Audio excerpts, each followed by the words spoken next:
When we think of people who revolutionised science, we think of Sir Isaac Newton and his theory of gravity. We think of Albert Einstein, who developed his relativity theory. And of course, Sheldon, who perfected the Big Bang Theory.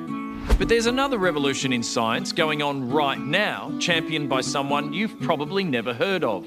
33-year-old Kazakhstani woman, Alexandra Elbakyan. But while Newton, Einstein and Sheldon have been venerated, Alexandra has been called the Robin Hood of science, an outlaw who has had her work blocked in multiple countries, been fined millions of dollars and even been investigated by the FBI. Yep, looks like she made the FBI's most wanted scientists list. To understand why, we need to start with a phrase we've been hearing a lot recently. Listen to the science. We should listen to the science. Listen to the science. Listen to the science. Listen to the science. It's generally good advice, whether it's climate change, COVID, or how long to keep your underwear.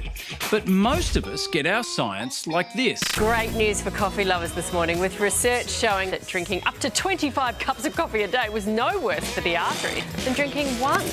A new study has revealed that drinking alcohol most days of the week can actually reduce the risk of developing diabetes. A new study has found gamers burn as many calories in a 2-hour session as they would doing 1,000 sit-ups.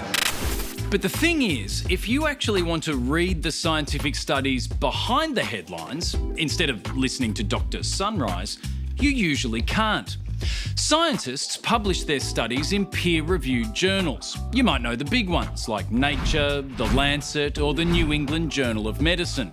There are tens of thousands of these journals, but most of them are owned by just 5 companies, and they can force readers to pay through the nose for subscriptions. Australia could be paying up to $1 billion a year to these publishers. The profit margins are around 40%. The global scholarly publishing industry is worth about $19 billion a year. Some academic publishing companies have higher profit margins than companies like Walmart, Google, and Apple.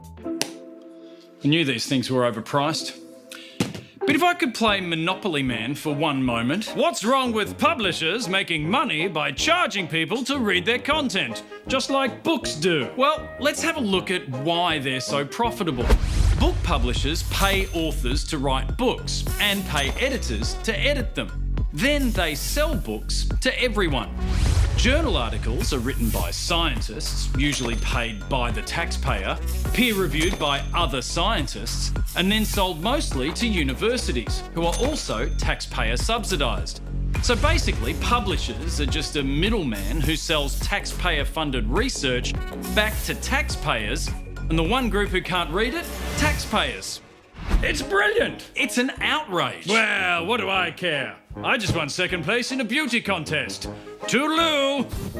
Somehow, the villain in all of this is Alexandra Elbakyan, who is being hounded with lawsuits, bans and investigations around the world because she hacked into the journal's websites and put everything online for free.